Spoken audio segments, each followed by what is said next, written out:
और सरकार को ये भी समझना पड़ेगा कि हम गिफ्ट पैक नहीं हैं कि 2024 में आपको मिल जाएगा। जो बोला जाता है कि भाजपा गिराना चाहता है, हमको लगता है कि नहीं, झारखंड के जो अधिकारी पदाधिकारी वो इस सरकार को गिराना चाहते हैं। झारखंड के मुसलमान जो है झारखंड का विकास चाहते हैं और माननीय मुख्यमंत्री हेमंत सोरेन जी के नेतृत्व में चाहते हैं, लेकिन इस प्रकार विकास नहीं है तो विनाश होगा। पिछले 70 सालों में या झारखंड बनने के बाद अब 23 साल झारखंड का होने जा रहा है, पिछले 23 सालों में झारखंडी मुसलमानों का या भारतीय मुसलमानों का कौन सा विकास हो गया। सच्चर कमेटी का रिपोर्ट बता रहा है कि हमारी जो स्थिति है आदिवासी और दलित समुदाय से भी नीचे है। क्रिकेट इंटरनेशनल हो रहा था, अच्छी बात है, उसका रूट अलग था, उसका टाइमिंग अलग था। हमारे लिए आप टाइमिंग और शेड्यूल बना देते, लेकिन आपने उसको बैंड कर दिया रांची में, हजारीबाग में। ऐसा क्यों कर रहे हैं आप? हमारे साथ अन्याय क्यों? पिछले सरकार में या पहले की भी सरकार में कोई काला झंडा दिखाता था, कोई विरोध मार्च करता था, कोई बंद का आह्वान कर देता था, कोई सड़क जाम कर देता था, कोई रेल की पटरियों को तोड़ देता। अभी देखिएगा, देखे होंगे कि आप कई विरोध हो रहा है जिसमें रेल रोको अभियान चलाया गया।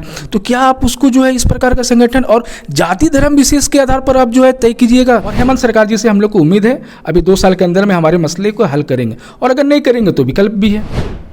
मुख्यमंत्री हेमंत सोरेन ने आज गिरिडीह से आपकी योजना, आपकी सरकार, आपके द्वार योजना की शुरुआत की है। इस योजना की शुरुआत करने जब मुख्यमंत्री गिरिडीह पहुंचने वाले थे, उससे पहले एक विवाद खड़ा हो गया और झारखंड के मुस्लिम वर्ग के लोग इससे नाराज़ हो गए। यह पूरा विवाद क्या है, क्यों झारखंड के मुसलमान हेमंत सरकार से नाराज़ हो गए, आखिर आदेश में क्या कुछ था, हम जानेंगे। हमारे साथ झारखंड छात्र संघ के अध्यक्ष और अल्पसंख्यक मामलों के जानकार एस अली हैं। एस अली जी, सुबह से आप लोग ट्वीट कर रहे हैं, कांग्रेस के जो विधायक है इरफान अंसारी, उनका भी बयान आ रहा है। आखिर क्या आदेश ऐसा आया कि आप लोग नाराज़ हो गए? देखिए, माननीय मुख्यमंत्री जी का एक अच्छी पहल है जन समस्याओं को जानने का, समझने का। जो ज़रूरतमंद लोग हैं, जो झारखंड के जो वंचित लोग हैं, उनके बीच योजनाओं को पहुंचाने का अच्छी पहल थी, अच्छी शुरुआत थी। आज उनको कार्यक्रम में जाना भी था, गए भी थे। लेकिन सुबह सुबह हम लोगों के पास एक लेटर आता है जो गोपनीय विभाग गिरिडीह के उपायुक्त और वहाँ के जो पुलिस अधीक्षक है उनका संयुक्त जो है लेटर जारी होता है, और उसमें लिखा हुआ है कि भाई माओवादी संगठन और वो जो है उग्रवादी संगठन, और उसमें साथ साथ मुस्लिम क्रियावादी संगठन से मुख्यमंत्री को खतरा और जेड श्रेणी उनको उपलब्ध कराया जाता है। तो भाई झारखंड में जो 14.5-15% जो मुसलमानों की आबादी है उसको आप जो है क्रियावादी संगठन बता दीजिएगा और उसको जो है उससे असुरक्षा की भावना बता दीजिएगा। इसको लेकर जो है लोगों में जो है सुबह से रोष दिखने को मिलने लगा, और सोशल मीडिया के माध्यम से लोग जो है अपना जो है गुस्सा जो है प्रकट किए, और प्रकट करने के बाद जो है ये धीरे धीरे पूरे आग की तरफ फैल गया, और सरकार में कई विधायक, कई मंत्री और कई लोग भी जो है इस पर संज्ञान लिए हैं। और हम लोगों का मानना ये है कि भाई जो जनता का समस्या है, हर समुदाय का समस्या होता है। झारखंड में मुसलमानों ने भी आपको वोट दिया है इस उम्मीद से कि भी उनके जो मसले होंगे, मामले होंगे, वो भी मसले और मामलों को हल किया जाएगा। लेकिन अभी देखा जा रहा है कि अधिकतर मामले उनका जो है पेंडिंग पड़ा हुआ है। तो मुस्लिम सामाजिक जो संगठन है वो आपका चुनाव में प्रचार प्रसार भी बहुत सारे संगठन किए थे, और आज वो अपने अधिकार की बात करना चाहते हैं, अपने अधिकार मांगना चाहते हैं, मुख्यमंत्री को अवगत कराना चाहते हैं अपना मेमोरेंडम, अपना जो भी मांग है। तो आप उसको जो है उग्रवादी संगठन के श्रेणी में शामिल कर दीजिएगा और उससे मुख्यमंत्री को खतरा बता दीजिएगा। तो अधिकारी जो है सरकार को जो है गिराना चाहता है। ये जो बोला जाता है कि भाजपा गिराना चाहता है, हमको लगता है कि नहीं, झारखंड के जो अधिकारी पदाधिकारी वो इस सरकार को गिराना चाहते हैं, और उसी के कड़ी में इस प्रकार का लेटर जारी किया गया। बिल्कुल, देखिए जिस लेटर का जिक्र एस अली कर रहे हैं, दरअसल वो आप इस वक्त स्क्रीन पर देख भी रहे होंगे। ये उपायुक्त गिरिडीह की तरफ से संयुक्त एक आदेश जारी किया गया है, और इसमें जो जिन बात को लेकर आपत्ति ये दर्ज करा रहे हैं, दरअसल इसमें लिखा गया है कि मुख्यमंत्री हेमंत सोरेन को भाकपा माओवादी, PWG, विभिन्न उग्रवादी संगठनों एवं मुस्लिम क्रियावादी संगठनों से खतरे की आसूचना प्राप्त है। और उसके बाद बताया गया है कि मुख्यमंत्री हेमंत सोरेन को Z+ की जो सुरक्षा है वो तो पहले से ही मिलती है और उसी घेरे में वो रहेंगे। दरअसल कहीं भी मुख्यमंत्री का जब कार्यक्रम रहता है तो उससे पहले एक पूरा शेड्यूल बनाया जाता है कि मुख्यमंत्री कहाँ कहाँ जाएंगे और कहाँ कहाँ कैसी सुरक्षा की व्यवस्था रहेगी। उसी के तहत ये आदेश जो है जारी किया गया है। लेकिन जो आपत्ति है वो इस बात को लेकर है कि इसमें मुस्लिम क्रियावादी संगठन का जिक्र किया गया है। तो ऐसे लीजिए, ये तो इसमें लिखा गया है कि भाकपा माओवादी, PWG, विभिन्न उग्रवादी संगठन और मुस्लिम क्रियावादी संगठन। तो अभी देश भर में जो PFI वगैरह का चल रहा है मामला, तो क्या उसको देखते हुए ये लिखा गया? देखिए, झारखंड में कोई PFI वगैरह संगठन नाम का कोई चीज़ नहीं है। हाँ, झारखंड में बहुत सारे सामाजिक संगठन हैं, जैसे कि आदिवासियों का सामाजिक संगठन है या हिंदू समुदाय का भी सामाजिक संगठन, उसी प्रकार मुस्लिम समुदाय का भी सामाजिक संगठन है। हम लोग खुद सामाजिक संगठन चलाते हैं और हम लोग जो है कभी सरकार के समर्थन में, कभी अपने मांगों को लेकर सरकार के विरोध में भी प्रोटेस्ट करते हैं, घेराव करते हैं, प्रदर्शन करते हैं। इसका ये मतलब तो नहीं हो गया कि कोई मुस्लिम संगठन अपने मांगों को अवगत कराना चाहता हो, वो विरोध दर्ज कराना चाहता हो। आपको याद होगा कि पिछले सरकार में या पहले की भी सरकार में कोई काला झंडा दिखाता था, कोई विरोध मार्च करता था, कोई बंद का आह्वान कर देता था, कोई सड़क जाम कर देता था, कोई रेल की पटरियों को तोड़ देता। अभी देखिएगा, देखे होंगे कि आप कई विरोध हो रहा है जिसमें रेल रोको अभियान चलाया गया। तो क्या आप उसको जो है इस प्रकार का संगठन और जाति धर्म विशेष के आधार पर आप जो है तय कीजिएगा? ये तो गलत परंपरा की शुरुआत इस सरकार में हुई है और इस सरकार में ऐसा हम लोग मान के भी नहीं चल रहे थे कि ऐसा हम लोगों को सुनने को मिलेगा और सहने को मिलेगा। अब हम लोग सह रहे हैं, सुनने के लिए हम लोग के ऊपर तो जो है लागू किया जा रहा है। कई ऐसे मामले झारखंड में आ रहे हैं जो हम लोग के ऊपर प्रैक्टिकल किया जा रहा है। तो ये निंदनीय है। मुख्यमंत्री को जो है वैसे अधिकारियों पर, और जो ये रिपोर्ट दिए हैं, जो विजिलेंस के जो भी अधिकारी पदाधिकारी है, उनको पूछना चाहिए कि ये कौन संगठन है, सूची जारी करना चाहिए। हम लोग तो सूची जारी करने का मांग करें। अगर इस प्रकार का कोई संगठन है तो हम लोग खुद उसको लेकर जो है मांग करेंगे उस पर कार्रवाई हो, और अगर नहीं है तो उन अधिकारियों पर कार्रवाई होना चाहिए जिस प्रकार फर्जी विजिलेंस रिपोर्ट दिया गया है और मुस्लिम संगठनों को मुस्लिम क्रियावादी संगठन के नाम पर और मुख्यमंत्री को डराने का प्रयास किया गया। ये मुस्लिम संगठनों के आधार पर ये बहुत गलत बात है। झारखंड के मुसलमान जो है झारखंड का विकास चाहते हैं और माननीय मुख्यमंत्री हेमंत सोरेन जी के नेतृत्व में चाहते हैं, लेकिन इस प्रकार विकास नहीं है तो विनाश होगा। आने वाले दिन में जो है सरकार को जो है नुकसान उठाना पड़ सकता है सरकार के अधिकारियों के कार्यशैली से। अच्छा, बीजेपी बोलती है कि ये सरकार जो है तुष्टीकरण की राजनीति और ये सब तमाम चीज़ें बातें बोलती है, और ये बोलती है कि मुसलमान के हिसाब से ही सरकार काम करती है, और आप बोल रहे हैं कि मुसलमान के खिलाफ अधिकारी काम कर रहे हैं। देखिए, भारतीय जनता पार्टी की अपनी एक नीति रणनीति है, उसके तहत जो है वो तुष्टीकरण का आरोप लगाती है। हम तो पूछते हैं कि तुष्टीकरण का डिफिनेशन क्या है। भाजपा को बताना चाहिए कि भाई पिछले 70 सालों में या झारखंड बनने के बाद अब 23 साल झारखंड का होने जा रहा है, पिछले 23 सालों में झारखंडी मुसलमानों का या भारतीय मुसलमानों का कौन सा विकास हो गया। सच्चर कमेटी का रिपोर्ट बता रहा है कि हमारी जो स्थिति है आदिवासी और दलित समुदाय से भी नीचे है।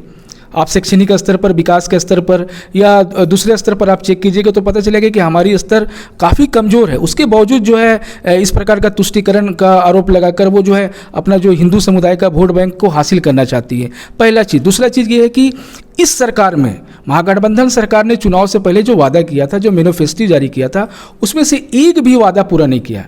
मॉब लिंचिंग का मसला देख लीजिए झारखंड में 17 मार्च 2016 से लेकर 6 अक्टूबर 2022 तक लगभग 64 लोगों का मॉब लिंचिंग हुआ, जिसमें 40 लोगों की मौत हुई है। उसमें 18 मुस्लिम लोग हैं, बाकी हिंदू समुदाय से है, ईसाई समुदाय से है और सरना आदिवासी हैं।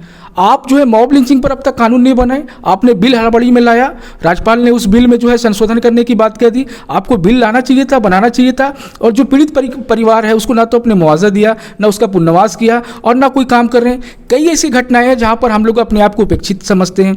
आप देख लीजिए बरही में जो रुपेश पांडे वाला जो मसला था, सरकार के बड़े बड़े मंत्री वहां पर चले गए, विधायक चले गए मनाने के लिए। बीजेपी एक तरफ बोल रहा था, अब बीजेपी के डर से जो है हेमंत सोरेन की सरकार, महागठबंधन की सरकार, उसके घर में 5 लाख रुपया नौकरी वगैरह सब दे दिया। तो ऐसे कई मामले जहाँ पर हमको लगता है कि हमारे साथ जो घटनाएं हुई हैं, हमको वहाँ पर ना न्याय मिला ना मुआवजा मिला, बल्कि उल्टा कार्रवाई हमारे लोगों पर हो जाता है। अब देखिए कि शालिनी यास्मीन नाम की एक लड़की हजारीबाग का, इसमें पलामू में उसके साथ जो है दुष्कर्म की घटना होता है, उसको मार दिया जाता है।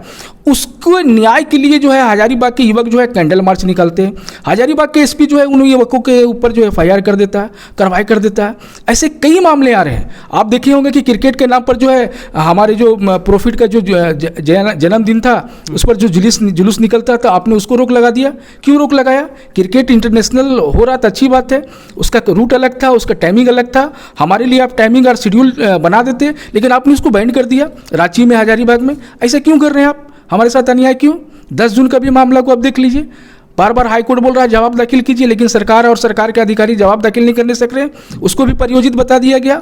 और जो लोग जो प्रोटेस्ट में नौजवान लोग शामिल थे, उनको आप आरोपी बना के उनको जेल भेज दिए। जो मृत थे उसको भी आपने आरोपी बना दिया। इस प्रकार के कई मामले हैं। लोगों में काफ़ी गुस्सा है, रोष है।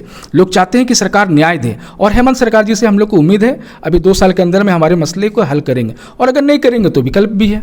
मतलब हेमंत सरकार में आप लोग खुद को सुरक्षित महसूस कर रहे हैं ना? नहीं, सुरक्षित क्या आप महसूस कीजिएगा? आप लगातार देख रहे हैं कि कई घटनाएं हो रही हैं। अभी 6 अक्टूबर 2022 को इमरान अंसारी नाम का लड़का को जो है गोमियो बोकारो में जो है मार दिया गया। उससे पहले जो है गोमला क्षेत्र में भी जो है मार दिया गया। उससे पहले मांडर क्षेत्र में मार दिया गया। उससे पहले जो है और मांझी आनंदी में एक लड़का को जो है बच्चा चोरी के नाम पर जो है मार के फांसी जंगल में लटका दिया गया। ऐसी कई घटनाएं हो रही, और केवल मुसलमानों के साथ नहीं, आदिवासियों के साथ भी। डैन बिसाही के नाम पर 6 महिलाओं को जो है बुंडू में मार दिया गया। ऐसे कई मामले हैं इस पर सरकार संज्ञान नहीं ले रही है, और पुलिस का जो रवैया है वो आम लोगों के प्रति सही नहीं है। आप बोल रहे हैं कि हेमंत सरकार में मुसलमानों के प्रति जो हिंसा है वो बढ़ी है। हिंसा बिल्कुल बढ़ा है, लगातार बढ़ रहा है, और इसके लिए सीधे तौर पर हेमंत सोरेन सरकार दोषी, हम उनको नहीं बोल सकते। अधिकारियों का जो रवैया, सरकार उनकी है तो सरकार तो उनका है, लेकिन सरकार में जो अधिकारी बैठे हैं वो उनका नहीं है। हेमंत सोरेन जी को समझना होगा कि जो अधिकारी पदाधिकारी बैठे हैं वो उनका नहीं है। आज भी पिछले सरकार के अधिकारी पदाधिकारी इस राज्य को चला रहे हैं। तो ऐसा नहीं लगता कि आप लोग बोलते समय भी थोड़ा बचते हैं, सीधा सरकार को नहीं बोलते? अगर बीजेपी की शासन रहती, कुछ होता तो सीधा बोलते कि सरकार के जो मुखिया हैं उनके चेहरे का नाम लेते? नहीं, हम लोगों ने माननीय पूर्व मुख्यमंत्री रघुवर दास जी के पीरियड में भी लड़ाइयाँ लड़ी हैं और उनसे भी वार्ता की हैं। हम लोग माननीय मुख्यमंत्री हेमंत सोरेन जी से भी लड़ाइयाँ लड़ रहे हैं। अभी 23 तारीख को हम लोगों ने राजभवन सहित 6 जिलों में प्रोटेस्ट मार्च किया था, और आने वाले समय में हम लोग जो है श्वेत पत्र जारी करने जा रहे हैं। और आप देखिएगा कि बहुत जल्दी सरकार से अपने मांगों को लेकर हम लोग जो है चौपाल लगाएंगे राजभवन के पास। अच्छा, आज जो ये आदेश निकाला है और जिसमें कि लिखा गया है कि मुस्लिम क्रियावादी और ये उग्रवादी के साथ जोड़ा गया है, तो इसको लेकर आगे क्या करेंगे आप लोग? क्या सरकार से बात करेंगे या पूछना चाहेंगे, जानना चाहेंगे कि आखिर क्यों ऐसा लिखा गया? अब हम लोगों को तो डर लगने लगा। जो हम लोग सामाजिक संगठन के लोग हैं, अब हम लोगों को माओवादी संगठनों के साथ और भाकपा वगैरह संगठनों के साथ उसके समकक्ष खड़ा कर दिया गया। अब हम लोग को तो डर लग रहा है, कोई अब हम लोग के ऊपर कहीं पर भी FIR हो सकता है, कहीं पर भी कार्रवाई हो सकता है। अब लड़ने के लिए सोचना पड़ेगा। अब हम लोग सरकार से परमिशन मांगेंगे। हमें अपना पीड़ा को, अपनी तकलीफ को, अपनी समस्याओं को हम लोग को सरकार के सामने अवगत कराना है। अवगत कराने के लिए हम लोग समय मांगते हैं, सरकार से समय नहीं मिलता है। अगर कोई कार्यक्रम में सामाजिक संगठन के लोग जाना चाहते हैं तो आप उसको जो है उग्रवादी संगठन के बराबर में खड़ा कर देते हैं। ये न्याय नहीं, अन्याय है। सरकार को सोचना चाहिए, क्योंकि हमने उनको वोट दिया है, और सरकार को ये भी समझना पड़ेगा कि हम गिफ्ट पैक नहीं हैं कि 2024 में आपको मिल जाएंगे। हो सकता है कि इसमें निर्णय लिया जा सकता है। मतलब आप लोग विचार कर रहे हैं? हाँ, बिल्कुल करेंगे ना। आखिर सरकार क्यों बना है? सबकी भलाई के लिए। हमारे किसी मामले को हल नहीं किया गया। आप देख लीजिए ना, आप देखिए वक्फ बोर्ड नहीं है, माइनॉरिटी कमीशन नहीं है, माइनॉरिटी फाइनेंस कॉर्पोरेशन नहीं है, 15 पॉइंट्स प्रोग्राम के लिए जो कमेटी बनता है वो नहीं है। अच्छा, 15 सूत्री कमेटी नहीं होने के कारण भारत सरकार से अल्पसंख्यक विकास की जो राशि आती है पिछले 3 फाइनेंशियल ईयर से नहीं मिला है। मतलब 900 करोड़ से ज़्यादा का नुकसान जो है अल्पसंख्यक विकास के लिए जो राशि मिलना था उसमें हो गया। तो हमारा विकास कहाँ हो रहा है? अब बता दीजिए कहाँ पर हो रहा। आप जो बोल रहे हैं मुख्यमंत्री ऋण योजना, अब बता दीजिए कितने जिला में कितना अल्पसंख्यक को मिला है? बताएंगे क्या?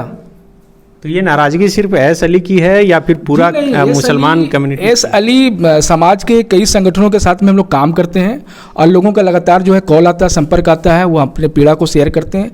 हम लोग माननीय मुख्यमंत्री से काफ़ी उम्मीद रखते हैं और उम्मीद करते हैं कि जो आज की घटना है उसमें दोषी अधिकारियों पर कार्रवाई किया जाएगा, और जो भी अल्पसंख्यकों के मामले जो झारखंडी मुसलमान हैं उनके मसलों को हल किया जाएगा। नहीं तो हम लोग चौपाल लगा के निर्णय लेंगे।